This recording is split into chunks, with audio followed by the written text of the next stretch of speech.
What up, though? This is Kurt Steele of the Die Hard Den podcast, and welcome to our special draft recap episode for the Lions 2020 draft.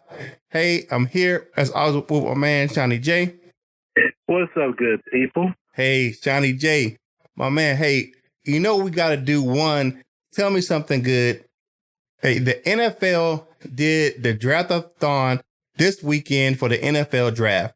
And what they did was they raised awareness and support for those battling COVID-19. So they teamed with like American Red Cross, Meals on Wheels, the United Way, and those relief organizations to raise money through a draft-a-thon. So they had musical guests, they had Kevin Hart, they had comedians, they had all of these people raising funds to help support COVID-19 relief. And they raised over $6.5 million in COVID relief funds. So big shout out to the NFL and their partners for teaming up with those organizations and those partners to raise awareness and funds for COVID-19 relief. So big shout out to them. It is very, very awesome. Now, we haven't talked to you guys in quite a while. We did some kind of draft update. We talked about Jeff Okudah, the first round draft pick.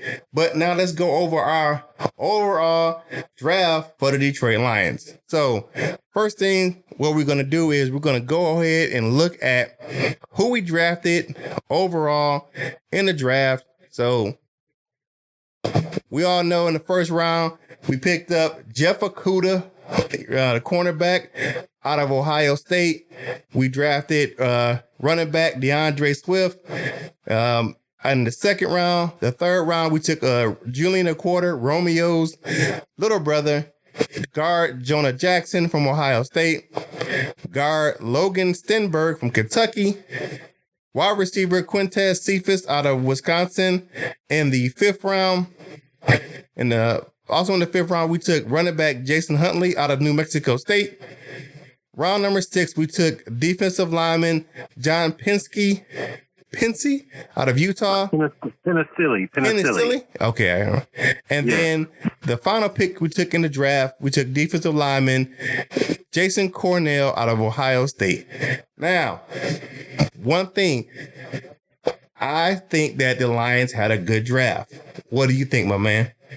I think it's a good draft, too. It has to be because this is Quinn's last time. You know what Martha said, you got to win or win or go home. Right. So I will look at it like this. So if you look at the first 3 rounds of the draft, we really addressed some positions of need. We know we lost Darius Slay, and we needed another shutdown corner. Running back was definitely a position of need because of the health of the Lions' current running backs with Kerryon Johnson, Bo Scarborough, Ty Johnson. These guys were injured most of the season last year. So I don't think there was a running back that played every available game last year because of injury. Then you look at the offensive line. Let Graham Glasgow go. You draft another high motor left guard who has really, I don't think he had, 1 sack his whole college career. I mean, that's including Rutgers and Ohio State.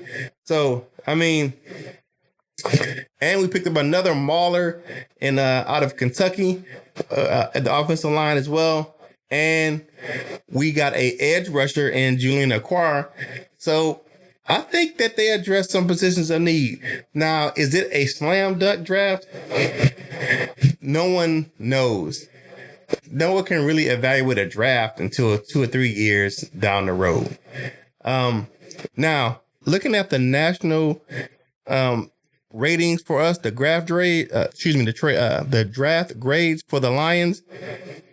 First up, we're going to look at Pro Football Focus. Pro Football Focus gave the Lions an overall grade of an A for their draft. I like that. Citing that they really picked up positions of need. And one thing I think I addressed this really on my draft update was the cornerback was at a premium in this draft. So if you look at the first round of the draft, there were two positions that went 6 players deep in the first round, and that was wide receiver and corner. In the position of need for the Lions, there was definitely cornerback. So I think we got the best one. I mean, Jeff Okudah was the best cornerback in the draft by a mile. It wasn't even close to the second guy. I mean, he had 800 snaps played in college at corner. He only allowed 3 touchdowns and had no penalties. I mean, by a mile, he was the best corner in the draft. Okay. I hope he is. You talk about drafting guys too high. I keep comparing with Deion Sanders. You say that's unfair, but to be drafted high, you gotta be a high impact player. I think he would be an immediate impact player. If you look at his career, I mean, against some of those big name wide receivers, even in the college football playoff, those guys still didn't have good numbers against Okudah. I mean, you're talking about like T. Higgins from Clemson. I mean, those guys did not have good games versus Jeff Okudah. He shut those guys down. So even the big name wide receivers that got drafted this draft against Okudah, they didn't have good numbers. So, I mean... And this also, he gave shout out to a future teammate that he didn't know when he drafted. He said that Quintez Cephas was the toughest receiver he played against. Right. That's some praise. And he didn't know he was going to be drafted when he said that. Yeah, that's very... I remember reading that, and we'll get to Quintez Cephas in a little bit. But I think, and one of the players that we definitely did not agree on, and neither one of us picked him, we both said the Lions needed a running back. I said the Lions should take J.K. Dobbins. You said that the Lions should take Jonathan Taylor out of Wisconsin. Now, I will say this, looking at the tape for DeAndre Swift, he is a really good all-around back, where I like Taylor. He can run, and he came from a run-heavy offense, where DeAndre Swift came from a pretty much a balanced offense that did run a lot of spread at times, and he still had over 1,200 yards rushing. But he was a definitely asset in the passing game, where he lines up in the slot. I think he really started his career in Georgia playing in the slot because the backfield was so full. I mean, you look at the guys who was there before him: Todd Gurley, Holyfield, Nick Chubb, Sony Michel. I mean, look at those guys. And he still set the all-time season record for yards per carry for the University of Georgia. He had 6.2 yards per carry from 2019. I mean, that's very impressive, especially in the SEC. Yeah. Yeah, we have an all SEC backfield now with Scarborough from Alabama, Kerryon from Auburn, and of course now Swift from Georgia, and of course Stafford from Georgia. Yeah. We have an all SEC backfield. Let's hope that we can win big with the SEC teams. Right. Now, looking at Mel Kiper Jr. from ESPN, he gave the Lions a B for their draft. And it's not bad at all. I mean, you look at, he is he's one of the guys that you really measure your draft by what his standard of grade is. And I really like the fact that, it wasn't a draft where he said it was really great and he didn't say it was really poor. So he just said it was pretty good. And coming from Mel Kiper Jr., I'll take a pretty good all day long. You know what I'm saying? Yeah. So looking at the next guy that we took in the draft, you're looking at Julian Okwara. Julian Okwara had played his way into a captain's role at the University of Notre Dame, where he played really good his first couple years, but that last year, until he had his broken fibula, he was really playing at a high level. It's going to be interesting to see if the Lions keep both Okwara brothers in Detroit. Looking at the defensive edge defensive end room where you're going to have both Aquar brothers and Deshaun Hand, and you look at Trey Flowers. Austin Bryant. And Austin Bryant. So it's going to be a pretty good, I mean, on paper, that's a pretty solid group. I mean, you have a good rotation, you have some good starters, and you have some good rotational players in there as well. Yeah, it's going to be very competitive. We say this every year. It looks like it's going to be a competitive training camp, but yes, I do like the talent level. You know, I do like the guys. But the thing is, Ken Julian, is he healthy after that broken fibula? I mean, he's had a little bit of time to heal. I don't think he's quite at a year yet.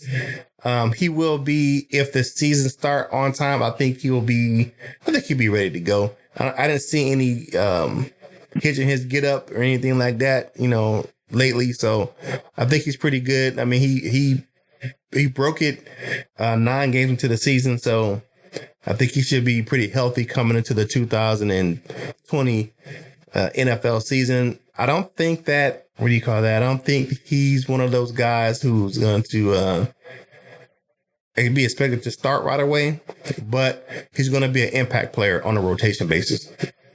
Yeah. So next guy up, Jonah Jackson, guard out of Ohio State. That guy's a pretty good run blocker. And in the passing game, like I said, he only gave up 1 sack in his whole college career. Not bad. It's good. That's impressive. Yes, it is. We need help with Garrett, but I still don't see my boy Bo position. You and that doggone Bo. You gonna ride that wheel to the jungle to the wheel fall off. You and that big old Bo Benchwazzle, that is your man, 50 grand. But I am mad at my man. I hope he does do good. I mean, I hope he does come in and play well for the Lions. The next we have another guard, Logan Stenberg out of Kentucky. And that dude's a mauler. He is a straight up mauler. He plays with a nasty attitude for offensive lineman. So I really like that pick. 2 guards back to back. You really don't see that, but Bob Quinn has made it an emphasis of drafting offensive linemen since he's been in Detroit. I love offensive linemen. You know me. If I was a football player, the position I want to play is quarterback. But I still love my big guys up front because the offense can't go without an offensive line in front of you. For every running back, every quarterback, every coach understands that. But the thing about Stenberg, I heard some good things. He's a mauler. He plays a nasty streak. But when we talk about concern, penalties. Talking about Taylor was known for fumbling. Stenberg was known for penalties. Definitely. He said he played football the way it's supposed to be played, so that's why he gets a lot of penalties. I don't know about that. All right, looking at the last draft grade that we're going to talk about before we finish up our picks for the Lions that we're going to go over. The NFL.com. And looking at the NFL.com draft grade for the Lions, overall, we got an A- from the NFL.com folks. So if you're looking at the 3 really major outlets for draft grades, Pro Football Focus, ESPN.com, and NFL.com, we got 2 A's and a B. That's very impressive. People, like I said, really take a jump on the Lions, no matter what they do. So to get good grades like that from those organizations is quite a compliment. Right. Even, what's his name? Tim Hasselbeck gave us some good high grades from ESPN as well. He's not really a draft analyst, but he's a football analyst for ESPN. He really liked our draft so far. So look at the next guy. We had Quintez Cephas out of University of Wisconsin. Now I wasn't impressed by the guy watching the game when Michigan played Wisconsin this year. I mean, he is a big physical guy at receiver, and he is a tough cover. So to get that compliment from the top corner in the nation is pretty well. Now, we got some mixed reviews on that pick. Some people didn't like it. Some people really graded him low as far as the draft. They said we reached too high for him and drafted him kind of high. So what are your thoughts on Quintez Cephas? First of all, I think the fifth round flyer is not bad. Now, Cephas, I like him. He's a very interesting case. He started off, like getting busted at Wisconsin, but he suffered a fibular injury himself, restoring his career. And as you know, his life and freedom was on the line, as he had to face I call bogus rape allegations to serial killer was lying, and jury saw through that. That's why he acquitted him within 45 minutes. So I'm not worried about saying in Quinn that they did a background check. He's a good character. He's not concerned either. But he had a good junior season. He had excellent games against my Wolverines, unfortunately. Yeah. So did Taylor. I wish you'd fumbled a couple times that game. And he had a good game, 2 good games against Ohio State at Columbus, and the Big Ten title game. The rap against Cephas is his poor 40 times. He ran a 4.7 at the combine, but he improved to 4.5 at his own personal pro day. So he's not a burner, but he has pretty good size at 60. He's built like more like a running back. His fifth size is 6'1", 207 pounds. He can leap. He win a jump ball. He has deceptive speed because when I looked at this film, he beat some guys. So ain't nothing wrong with speed to me. So he can't always go by those 40 times. 40 times and combine results don't tell the whole story. I've said that many times. Yes, they're impressive, but can you play the game of football? And he's an intriguing prospect. I liked him. I either wanted him or DPJ out of Michigan. He took Cephas. So he's an intriguing prospect. I wish the young man well. I support him through his trials and tribulations, and I hope he makes the team. All right. So finishing up, we got running back Jason Huntley out of New Mexico State. Now, this guy is primarily a special teamer. He will look at to spell your man Jamal Agnew either punt return or kick return. I know we rely heavily on Agnew on both teams with the kickoff and the punt return, but I think he needs to really share some of those duties sometimes. I know he's good at both, but it's good to bring a guy in who can help spell him during those times. Right. I don't know. I had no idea about this guy. I saw with the YouTube tape. I never seen him play in a game. He's supposed to be one of the fastest players in college football. And I was a little puzzled by the pick. I even posted that in the group.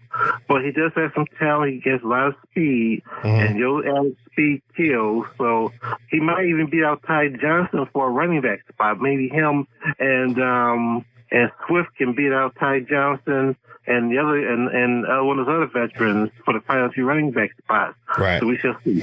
Right. Now looking at John Penicilli. Okay, Penicilli out of Utah. That guy, he's pretty nasty too. He plays a defensive lineman, defensive tackle, plays with a good, nasty attitude, good size. I mean, you could take a flyer. I mean, he's a 6th round guy. So, I mean, I'm not expecting him to come in and start right away, but he can come in and be a rotational player on the defensive line.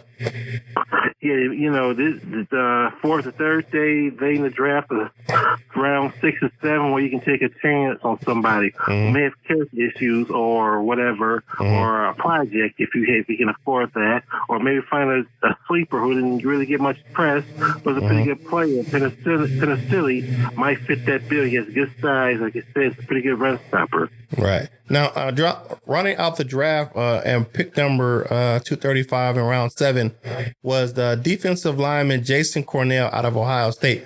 Now, he's a versatile guy. He can play either defensive tackle or defensive end. He worked his way into the starting lineup last year, and he played opposite of Chase Young most of the time. That's correct. He's a former 4-star recruit. He didn't start until his senior year. He was pretty much a backup or rotational player, but he didn't get the starting job until his last year. So he waited and bided his time. He had a pretty good season, pretty good athlete. He's going to be a long shot to make the team, but he might be a good practice squad candidate. Right. Now, overall, myself, I'm not a great draft analyst to give out any grades or anything like that. However, I like the Lions draft this year. If you look at some of the drafts from Rob Quinn, we always had some head scratches of, well, who's this guy? And this, we talk about in the earlier rounds of the draft. Well, why do you pick this guy? I think we really addressed the positions of need in the first 3 rounds of the draft, really the first 4 rounds of the draft. I mean, he really looked at, what we needed for the team. Now, there's some people that's going to be really irritated because the Lions should have drafted a defensive lineman earlier. But if you look at the offseason, you look at he signed Danny Shelton coming over from the Patriots, and the Lions still have money to burn in free agency. They're coming in well under their cap into the draft, and you look at, they may have around $20 million after the rookie rate scale being the way it is constructed. They're still going to have plenty of money under their cap after the rookies are signed. Yes, and you never know. The rest is not set in stone. Hopefully, if everything goes on time, if we have a preseason or a training camp, then we may look at a cut from another team, a veteran from another team to sign. So It's not the final roster, folks. It's just a draft. We'll see. Mm-hmm. It's far from the final roster, and let's hope that, I don't know, will training camp start on time as usual? Let me ask this real quick. There was no off-season programs, no off-season programs, no strength and conditioning programs. How do you go work with it? How do guys get in shape, Well, I mean, it's going to be sort of like the 2011 season where they had the work stoppage, and really they really started the season coming in. Like, really, there wasn't any serious off-season program. They just kind of came into the preseason and played it from there. So hopefully the guys, have been working on their own, lifting, working with their personal trainers, keeping that social distance, of course, and do what they can on their own to stay in shape. Not wait till you get to camp or the off-season programs get in shape. If you get a serious athlete, it's already in shape when those things come around. Right. Like DeAndre Swift's pop, you know what I'm saying? That dude is jacked. You know what I'm saying? I posted a video. I see the video I posted in the group. They signed him that too. That dude is jacked, man. He's signed up for the defensive line. So, hey, that's our draft overview for the Lions 2020 NFL draft. If you're watching on Facebook, please hit the like button, hit the share button. If you're watching on YouTube, hit the like button, hit the share button, hit the notification link. If you're watching on Twitter or YouTube, retweet, hit the like button, share it with your friends, and we appreciate you listening in and watching the Die Hard Den podcast. Do you have any parting words for the fans out there for this week draft overview? I just want to say, I wish all the young men well. They drafted. You may not all make the team, but I wish you all well. Do your best. Work hard. And to the fans out there, still be cautious. Be safe. Keep your social distancing. Wash your hands thoroughly, because this COVID-19 thing is no joke. Right. I have to echo that. Please be safe out there. If you have to go to work, please be safe. Wear a mask. Like Seany J said, wash your hands, use hand sanitizer, wear a mask, wear some gloves if needed. And if you don't have to go out, please stay home. You're keeping everyone else safe by staying home. So tell the people how they can find you on social media, my man. Main way you can find me is on Facebook. My name is Sean Jennings. Look me up. I'm also the lead administrator for the Detroit Lions Truist Fans Group. I'll be happy to add you. All right. You can find me at Curtis Steele 14, CurtisStele 14 at Instagram and Twitter. You can also find the show at Twitter at Die Hard Den Posse 1. On Facebook, that's facebook.com/Die Hard Den Podcast. You can also find us on Instagram. It is at _die_hard_den_podcast. And definitely you can email the show at dieharddenpodcast@gmail.com. Hey, please be safe out there, and thank you for listening in to our draft recap here at the Die Hard Den podcast, and we'll holler at you real soon.